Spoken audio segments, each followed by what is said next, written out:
अरिहंत देव को नित्य नमो, जिनके वचनाम्बुधि मंथन से निकला यह ज्ञानामृत सुमधुर, तुम पियो इसे मन अंजलि से। यह सूक्ति सुधा निर्झरणी है, परमानंदामृत भर देगा, आत्मा को परम सौख्य देकर यह सिद्धि धाम में धर देगा। भव्यात्माओं, आप सब लोग आजकल पूज्य गणनी प्रमुख श्री ज्ञानमती माता जी के मंगल प्रवचन सुन रहे हैं गौतम गणधर स्वामी के ऊपर, यानी गौतम गणधर वाणी का रसास्वादन पूज्य माता जी करवा रही हैं। वैसे तो भगवान महावीर की दिव्य ध्वनि जो गौतम गणधर स्वामी ने झेली, उसे द्वादशांग के रूप में निबद्ध किया, उसी को सुन करके परंपराचार्यों ने हमें ग्रंथों में निबद्ध करके उस वाणी को दिया है। वही आप सब लोग क्रम परंपरा से पढ़ते हैं, सुनते हैं।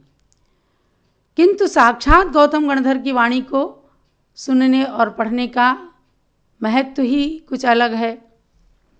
बहुत ही प्रसन्नता की बात है कि आप लोग रुचिपूर्वक सुनते हैं और कितने ही भक्त लोग पूज्य माता के चरणों में आकर के निवेदन करते हैं, एक एक बात को बताते हैं कि आपने कैसे क्या चीज़ें बताई। पूज्य ज्ञानमती माता जी ने भी इस विषय में एक कीर्तिमान स्थापित किया है कि भगवान महावीर की वाणी को अविच्छिन्नता प्रदान करने के लिए उन्होंने अनेकानेक ग्रंथ सरल रूप में प्रदान किए। आर्ष परंपरा के अनुसार उसी श्रृंखला में ज्ञानामृत ग्रंथ के 3 भागों को प्रदान करके तो उन्होंने बहुत ही अच्छा अवसर हम सब लोगों को दिया है। मुझे प्रसन्नता है कि आप सब लोगों ने इस ज्ञानामृत के 3 भागों का खूब अच्छी तरह अध्ययन किया और अब तो आपने प्रश्नावली भी भर करके भेज दिया है। पूज्य गणनी ज्ञानमती माता जी के जन्म दिवस पर 8 अक्टूबर शरद पूर्णिमा को जो जन्म दिवस समारोह आ रहा है, उस समय आप सब लोगों को सम्मानित किया जाएगा। जिन लोगों ने 81 प्रश्नों को भर करके उनके उत्तर भेजे हैं, उन्हीं में से लकी ड्रॉ निकाले जाएंगे, उनको विशेष सम्मान दिया जाएगा। और आप सब लोगों को जम्बूद्वीप हस्तिनापुर पधारना है कि सबको ही ज्ञानामृत ग्रंथ पढ़ने के उपलक्ष्य में जम्बूद्वीप हस्तिनापुर की ओर से इस मंच से सम्मानित किया जाएगा, क्योंकि ज्ञान का अमृत आत्मा के लिए परमामृत है, यह आप सब जानते हैं। अब आज मैं पुनः आपको उसी ज्ञानामृत ग्रंथ से परिचित करा रही हूँ। आपने मेरे मुख से ज्ञानामृत भाग 1 के प्रवचन सुने हैं, उसमें अनेकों विषय मैंने आपको बताए हैं। ये मेरे सामने है ज्ञानामृत ग्रंथ का भाग 2। इसमें भी 17 अध्यायों पर मैंने आपको बताया है कि कैसे कैसे पूज्य ज्ञानमती माता ने आगम के सार को इसके अंदर भर करके रख दिया है। आज मेरे सामने खुला है 18वां अध्याय, पंचास्ति का सार। सब ग्रंथों के सार को लेकर के इन्होंने प्रयत्न किया है कि आप तक जैन वाङ्मय के सारे विषय पहुंच जाएं। पढ़ेंगे जब आप तो कुछ ना कुछ तो याद रहेगा। तो पंचास्ति का एक ग्रंथ है और उस ग्रंथ की रचना की है आचार्य श्री कुंद कुंद स्वामी ने। इस पाठ के अंदर प्रारंभ में बताया गया है कि कुंद कुंद आचार्य श्री कुमार सिद्धांत देव के शिष्य थे और उनके 5 नाम थे, कुंद कुंद, पद्मनंदी, एलाचार, वक्रग्रीव और गृद्धपिच। इन 5 नामों से प्रसिद्ध आचार्य कुंद कुंद स्वामी एक बार सीमंधर स्वामी के समूह शरण में विदेह क्षेत्र गए और वहाँ उन्होंने आत्मिक स्वरूप का सार ग्रहण किया। पुनः भरत क्षेत्र में आकर के उन्होंने अंतरंग तत्व और बहिरंग तत्व को मुख्य और गौण रूप से बतलाने के लिए अथवा कहा है कि शिव कुमार महाराज आदि संक्षेप रुचि के शिष्यों को समझाने के लिए पंचास्ति काय नामक प्राभृत ग्रंथ की रचना की। यानी उनके 84 प्राभृत ग्रंथ हैं, उन्हीं में से पंचास्ति काय नाम का प्राभृत ग्रंथ है। तो अपने शिष्यों को हो सकता है शिव कुमार महाराज उनके कोई प्रमुख शिष्य रहे होंगे। उन शिष्यों को समझाने के लिए इस ग्रंथ की रचना की, जिसके मंगलाचरण में कुंद कुंद आचार्य ने कहा, इंद सद वंदियाणम तिहुअण हिद मधुर विसद वक्काणम अंतातीद गुणाणम नमो जिणाणम जिद भवाणम। अर्थात मंगलाचरण में उन्होंने अरहंत भगवान को नमस्कार किया और उनके विशेषणों को बताया कि जो 100 इंद्रों से वंदनीय है और तीनों लोकों के हितकारी हैं, मधुर और स्पष्ट वचन बोलने वाले हैं, अनंत गुणों के धारी हैं और संसार की परंपरा को जीतने वाले हैं। ऐसे अरहंत भगवान को मेरा नमस्कार हो।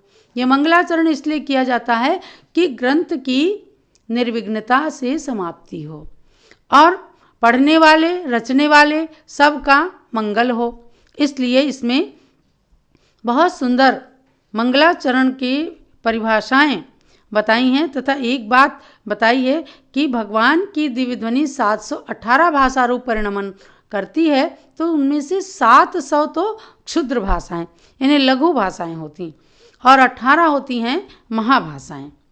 तो कर्नाटक, मागध, मालवा, लाट, गौड़ और गुर्जर, ये 6 भाषाएं जो हैं, इनके 3-3 भेद करने से 18 क्षेत्रिक 18 ऐसी 18 महाभाषाएं हो जाती हैं और लघु भाषाओं को मिलाकर 718 भाषाओं में सभी देवता, मनुष्य, पशु, पक्षी सब लोग भगवान की दिव्य ध्वनि को अपनी अपनी भाषा में सुन करके और अर्थ बोध प्राप्त कर लेते हैं, ज्ञान प्राप्त कर लेते हैं कि भगवान ने दिव्य ध्वनि के माध्यम से हम सब लोगों के लिए क्या कहा है। तो अरहंत भगवान की वाणी को इसके अंदर जब बताया तो पूज्य ज्ञानमती माता ने अरहंत भगवान की वाणी के बारे में और ग्रंथों के माध्यम से भी बताया है कि अरहंत भगवान की वाणी कैसी है। यत् सर्वात्महितं नवर्ण सहितं न स्पंदितोष्ठद्वयं नो वाञ्छाकलितं न दोषमलिनं नोच्छ्वासरुद्धक्रमं शान्तामर्ष विषय समं पशुगणैः राकर्णितं कर्णिभिः तन्नः सर्वविदो विनष्ट विपदः पायादपूर्वं वचः।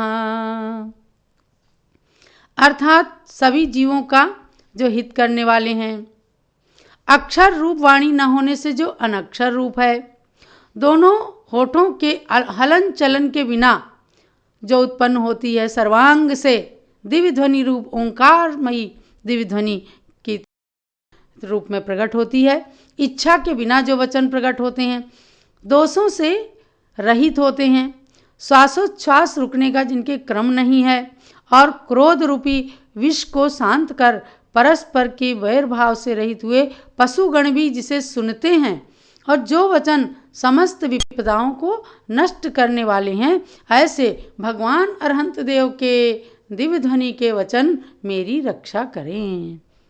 अर्थात वे अलौकिक वचन होते हैं और वही अलौकिक वचन प्राणी मात्र के लिए हितकारी होते हैं, जो आज जिनवाणी के रूप में हमें प्राप्त होते हैं, 4 अनुयोगों के रूप में प्राप्त होते हैं। इनको आप भगवान महावीर की दिव्य ध्वनि का अंश मानिए। तो पंचास्तिकाय बहुत सुंदर ग्रंथ है, आपको अवसर मिले तो जरूर इसको पढ़िए। इसमें 5 अस्तिकाय का वर्णन है। तो मंगल का भी स्वरूप इसके अंदर जो बताया, सरल चीज़ें, कठिन नहीं है आपके लिए, कि मंगल 2 प्रकार का होता है, एक मुख्य मंगल और दूसरा गौण मंगल। तो जिनेंद्र भगवान का जो स्तवन कहलाता है, चाहे ग्रंथ के प्रारंभ में हो या फिर आप किसी कार्य के प्रारंभ में मंगलाचरण कर रहे हैं, भगवान का स्मरण कर रहे हैं, तो उसे मुख्य मंगल कहते हैं।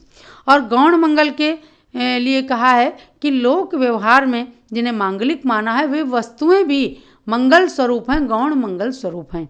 कोई कुंवारी कन्या को देख लिया, सौभाग्यवती महिला को देखा, सफ़ेद सरसों, पूर्ण कुंभ यानी जल से भरा हुआ कलश, वंदन माला, श्वेत छत्र, दर्पण शीशा, राजा और किसी की विजय का समाचार या किसी के लिए जयशील हो ऐसा आशीर्वाद, ये सब चीज़ें मंगल कहलाती हैं।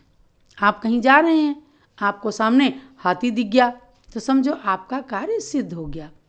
आप कहीं अच्छे कार्य के लिए प्रस्थान कर रहे हैं, सामने दिगंबर मुनि दिख जाएं, सामने कोई साध्वी माता जी दिख जाएं तो समझो आपका कार्य सिद्ध हो गया, क्योंकि ये मंगल स्वरूप है।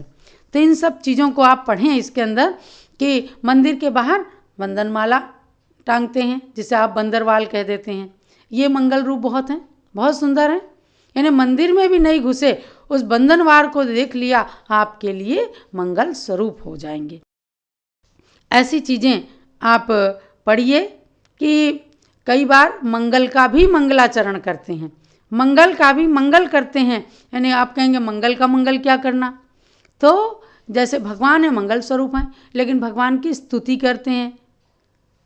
और इसमें एक श्लोक दिया है, प्रदीपेनार्चयेदर्क मुदिकेन महोदधिम वागीश्वरीं तथा वाग्भिर्मंगलेनैव मंगलम। दीपक से सूर्य को, जल से समुद्र या नदी को, वाणी से जिनवाणी अर्थात सरस्वती को लोग पूजते हैं। इसी प्रकार से मंगल से ही मंगल की पूजा की जाती है, अर्थात इष्ट देव को नमस्कार करने से उनके प्रति जो उपकार की स्वीकारता है वो भी मंगल स्वरूप है, और मंगल रूप वस्तुओं की भी पूजा करके उन्हें मंगल स्वरूपता प्रदान की जाती है। तो इन सब चीज़ों को बहुत ही ध्यान से इसलिए आपको पढ़ना है कि आप भी भौतिक जीवन जो जी रहे हैं उसमें पूरा दिवस आपका मंगलमय कैसे हो, पूरा जीवन आपका, आपके परिवार का कैसे मंगलमयी हो। तो ज्ञानामृत भाग 2 में आप इसको पढ़िए, पेज नंबर 236 से। इस पंचास्तिकाय सार के अंदर मुझे बहुत ही अच्छा लगा कि मंगल का अर्थ बताया है, और फिर ग्रंथ के प्रारंभ में जो मंगलाचरण आदि किया जाता है, या फिर आज जो हमारे सामने जिनवाणी उपलब्ध है उसके मूल कर्ता कौन है, तो ग्रंथ कर्ता के विषय में बताया। कर्ता के 3 भेद बताए हैं, मूल तंत्र कर्ता, उत्तर तंत्र कर्ता, उत्तरोत्तर तंत्र कर्ता। यानी महावीर स्वामी को तो मूल कर्ता बताया, क्योंकि उनकी दिव्य ध्वनि के आधार पर ही सब कुछ रचा गया है। और उत्तर तंत्र कर्ता को बताया गणधर भगवान, जो 4 ज्ञान के धारी होते हैं। और उत्तरोत्तर ग्रंथकर्ता जैसे कुंद आचार्य हैं या अन्य आचार्यों ने जो ग्रंथ रचे, वे सब उत्तरोत्तर ग्रंथकर्ता कहलाते हैं।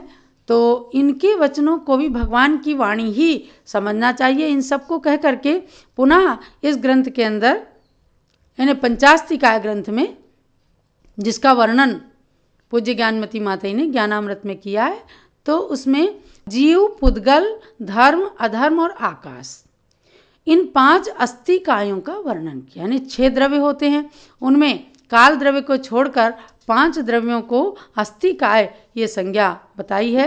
इन 5 अस्थिकायों के विषय में विशेष रूप से जानना है आपको, तो इसको बहुत बारीकी से पढ़िए। अंत में इसमें बताया कि भाई इन पंचास्तिकायों को पढ़ने से, या इस ग्रंथ के पढ़ने से, पंचास्तिकाय ग्रंथ को पढ़ने से सार क्या है, इसके बारे में जानने से क्या मतलब है।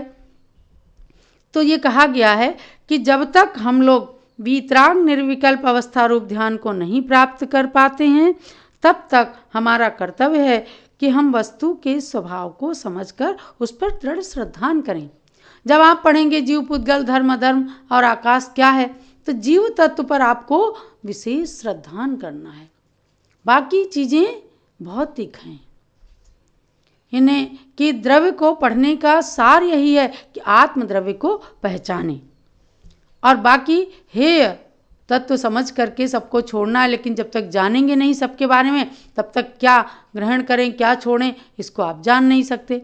जीव तत्व, आत्म तत्व को जानें और बाकी तत्वों को छोड़ दें। आर्त रौद्र ध्यान से रहित होकर के धर्म ध्यान में प्रवृत्ति करें और क्रमशः शुक्ल ध्यान को प्राप्त करें। ऐसी भावना इसके अंदर आपको भानी है। मैंने एक छोटे से गीत में लिखा है, भोले प्राणी तेरी दुनिया में है सब कुछ नश्वर, न कुछ अविनश्वर, शरीर भी न तेरा है, फिर भी सबको तू कहे मेरा मेरा है। पंचास्तिकाय को जानने से आपको क्या चिंतन करना, उसी के विषय में बताया है।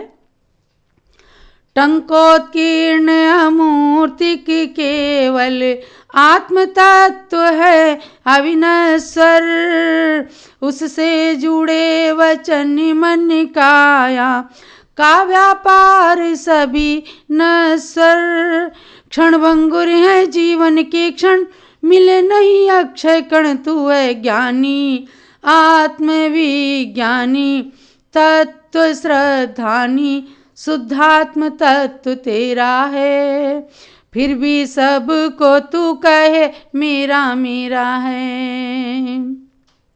आज तक हर तत्व को, हर बाह्य पदार्थ को बहिरात्म अवस्था में पढ़ करके ये जीव यानी हम सब मेरा मेरा कहते रहे।